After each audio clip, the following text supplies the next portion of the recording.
The next guy up on my list, Jalen Royals, wide receiver out of Utah State. He is projected at pick 73, so this would be a early first round, pick 67 kind of guy for the Browns to be looking at.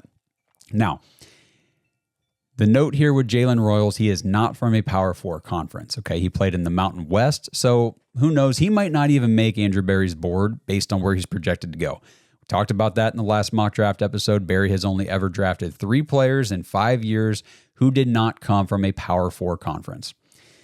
But Jalen Royals could be the 4th. We'll see. He is 6 foot, 205 pounds, 22 years old.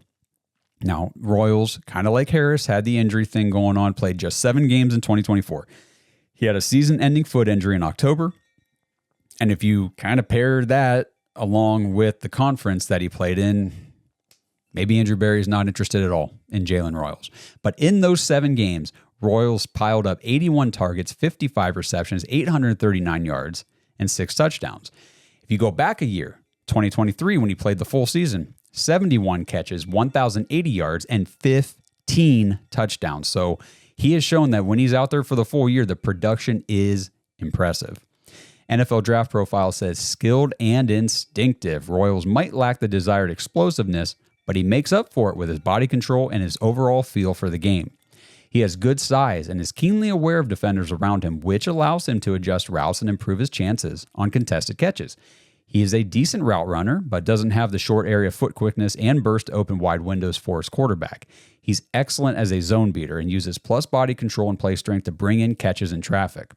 Royals is a smooth athlete who can play inside or outside and is best suited for an offense that will value him as a possession target over the first 2 levels of the field.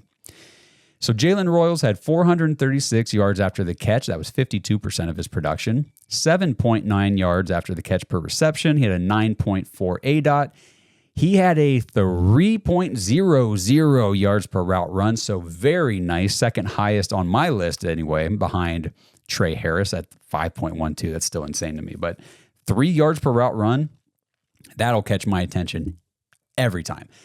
That was the 6th highest among draft eligible receivers, and the other, guys in there behind Trey Harris were smaller conference guys anyway. He had just 3 drops last year with a 53.3% contested catch rate. So Jalen Royals over on Fantasy Pros, yards per route run, 30th in the country. PFF receiving grade, 69th in the country. Let's see. Jalen Royals, the write-up here, is a fluid mover. He makes everything look easy from his in-route adjustments to his accelerating and deceleration. His run after the catch ability jumps out immediately from his film. As soon as he has the ball in his hands, he is off to the races. Royals gets up to top speed almost instantly. His physical strength is easy to see in several ways. Royals is a load to bring down. He had 17 missed tackles forced last year with only 55 receptions. Remember, we talked about Luther Burden with the 30 missed tackles forced. Then you got like Emeka Egbuka with 10. This guy had 17. That's very impressive. He cuts through defenders as a runner, effortlessly shedding tacklers. He plays well through contact with many routes, but he does have some issues with physical corners. Royals has a good understanding of using his physical skills to his benefit, especially on slants and other in-breaking routes. With go routes, he didn't flash as a deep release package tool belt attempting to run by corners. Now, he has the speed to do so, but he'll need more than that in the NFL. In Mobile, at the Reese's Senior Bowl, Royals was less than 100%. He was dealing with a soft tissue injury. So again, we got the injury thing going on with the Royals. Missed the part of the season with the foot? Did I say the foot injury? And now he's got the soft tissue, probably a hamstring type thing going on. So his speed wasn't on full display. But still, while he was at the Senior Bowl, his release packages and route running were against better competition, and he consistently won his reps during the week with route running, nuance, and his footwork. So I know guys came away from the Senior Bowl very impressed with Jalen Royals because they knew he was not 100%. They knew he was dealing with some sort of injury, and yet he was still able to beat his one-on-ones during the week in practice because of the route running and everything. So it's like, wow, if this guy is at full strength and health, he could be very lethal. So they say it was fantastic to see him do all of that at less than 100% and against stronger competition at the cornerback position.